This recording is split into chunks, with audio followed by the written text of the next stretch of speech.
Hi, ladies. Welcome back. Today, I need to tell you about something that you're going to think is, again, simple, but it's important. You need to take care of yourself. This may be the most extreme stress that you have ever experienced, and we need to combat it with healthy ways to relieve the stress.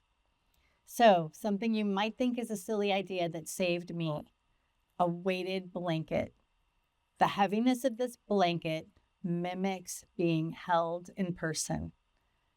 There's a health article that shows that weighted blankets help relieve the perception of pain, reduce symptoms of anxiety, improve sleep quality, and relieve symptoms of depression.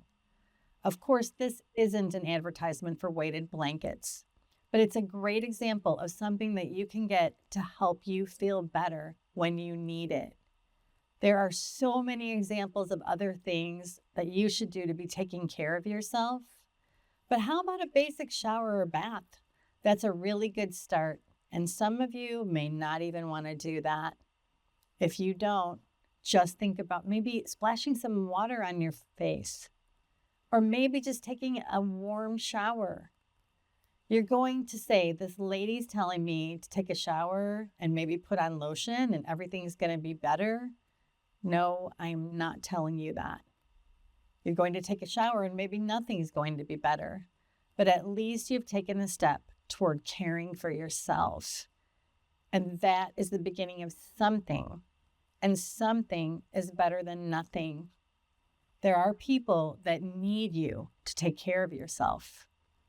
So let's talk about food, and this isn't new either, but you are what you eat. And I suggest that you eat things that are alive, like plants. Because even though you may not want to be alive, you are alive. So let's make the best of that, and let's start by eating something that is alive. I just challenge you to have some fruit and vegetables today and every day. A lot of them. If you want to binge on sugar, great. But have a ton of salad before you do.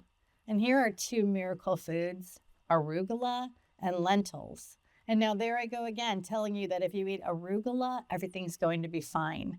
No, I didn't say that. I'm just asking you to think about what you're doing. Eat fresh foods. Junk food is not a healthy coping strategy. Now, it's tough to say, but exercise, even just for a few minutes every day. Physical activity is 1.5 times more effective at reducing mild to moderate symptoms of depression, psychological stress, and anxiety than medication or cognitive behavior therapy. Did you hear that? 1.5 times better. So ladies, let's try to help ourselves just by going outside and walking around the block. You're doing something that is self-care, and you really need it. Now, there are a lot of things that I can talk about here in Sacred Sorrows that will help you with your grief, with specifically things about your loss that you need to hear. But let's do the basics. And the basics, one of the basics, is that you've got to take care of yourself. And you've got to start with some vegetables and some fruit. So today, how about trying to eat the rainbow? There are some links for you to look at that are about ways to take care of yourself. And we'll see you again soon. Thanks so much.